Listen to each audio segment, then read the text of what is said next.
Hi friends, welcome back to my channel. இன்னைக்கு வீடியோவில் soft and ஸ்பாஞ்சியான tea cake வீட்டிலே எப்படி செய்யலான்றதை பார்க்கலாம். ரொம்ப ஈஸியான மெத்தடில் செஞ்சு காட்டியிருக்கிறேன். ஸோ வீடியோவை ஸ்கிப் பண்ணாமல் பாருங்கள். பார்க்குறதுக்கு முன்னாடி ஃபர்ஸ்ட் டைம் சேனலை பார்க்குறீங்கன்னா ப்ளீஸ் சப்ஸ்கிரைப் பண்ணிட்டு பாருங்கள். இந்த கேக் செய்யறதுக்கு 2 முட்டை எடுத்துருக்கிறேன். அதில் வெள்ளைக்கரு மஞ்சக்கரு ரெண்டுத்தையும் தனித்தனியாக பிரித்து எடுத்துக்கலாம். வெள்ளைக்கருவை நல்ல ஒரு ஃபோமியான கன்சிஸ்டன்சி வர வரைக்கும் நல்லா பீட் பண்ணி எடுத்துக்கோங்க. இந்த மாதிரி பீட்டர் இருந்துச்சுன்னா யூஸ் பண்ணிக்கோங்க. அப்படி இல்லைனா விஸ்க் வச்சு நல்லா பீட் பண்ணுங்கள்.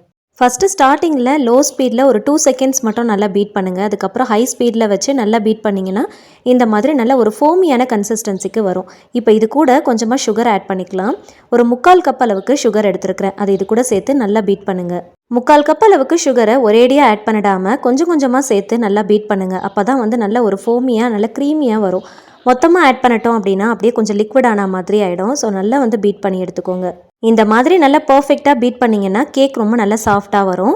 இதே நீங்கள் விஸ்க் வச்சு பண்ணுறீங்க அப்படின்னா கொஞ்சம் டைம் எடுக்கும். முட்டையுடைய வாசனை சுத்தமாக தெரியாமல் இருக்கிறதுக்காக ஒரு 1/4 டீஸ்பூன் அளவுக்கு வெண்ணிலா எசன்ஸும் 1/4 டீஸ்பூன் அளவுக்கு பைனாப்பிள் எசன்ஸும் ஆட் பண்ணிக்கலாம்.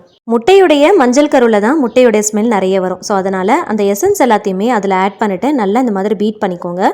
இப்போ ஆல்ரெடி நம்ம வெள்ளைக்கருவை நல்லா பீட் பண்ணி வச்சுருக்கோம் இல்லையா, அது கூட இந்த மஞ்சள் கருவையும் சேர்த்து நல்லா ஒரு தடவை மிக்ஸ் பண்ணி விட்டுக்கலாம்.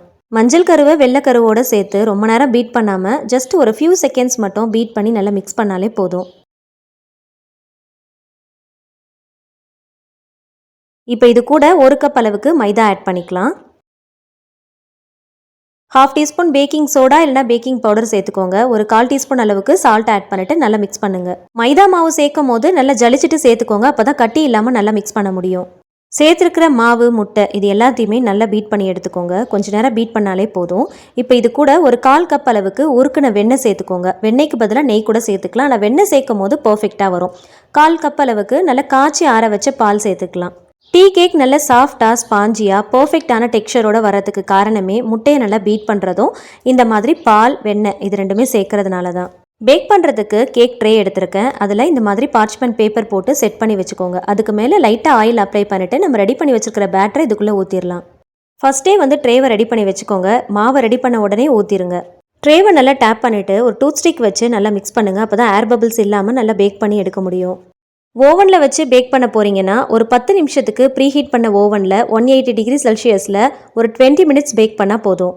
நான் இன்றைக்கி பாத்திரத்தில் வச்சு தான் பேக் பண்ண போகிறேன். நல்ல ஒரு கனமான பாத்திரத்தில் உள்ள ஸ்டாண்டு வச்சு 10 நிமிஷத்துக்கு ஹை ஃப்ளேமில் நல்லா ப்ரீஹீட் பண்ணி எடுத்துக்கோங்க. அதுக்கப்புறம் கேக் ஸ்டாண்டை உள்ளே வச்சு கரெக்டாக ஒரு 30 to 35 minutes sim to medium ஃப்ளேமில் வச்சு பேக் பண்ணிங்கன்னா ரொம்ப சூப்பராக பர்ஃபெக்டாக வெந்துடும். டூத் ஸ்டிக் வச்சு உள்ளே குத்தி செக் பண்ணி பாருங்கள். கொஞ்சம் கூட ஒட்டாமல் வந்துச்சு அப்படின்னா பர்ஃபெக்டாக பேக் ஆகிருக்குன்னு அர்த்தம். வெளியில் எடுத்த உடனே டீமோல் பண்ணிடாமல் கொஞ்சம் நேரம் ஆற வச்சுட்டு அதுக்கப்புறமா டீமோல் பண்ணுங்கள்.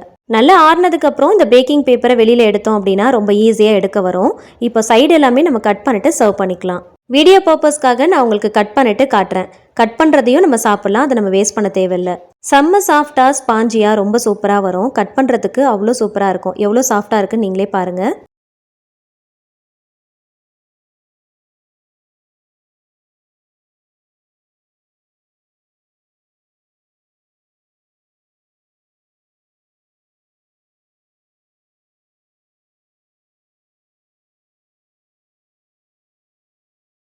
இப்போ பீசஸாக கட் பண்ணிட்டு சர்வ் பண்ணிக்கலாம்.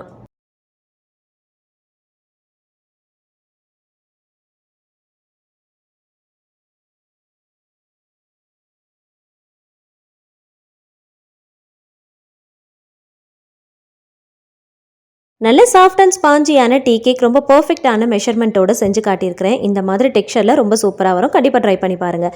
வீடியோ பிடிச்சா லைக் பண்ணி ஷேர் பண்ணி சேனலை மறக்காமல் சப்ஸ்கிரைப் பண்ணிக்கோங்க. தேங்க்ஸ் ஃபார் வாட்சிங்.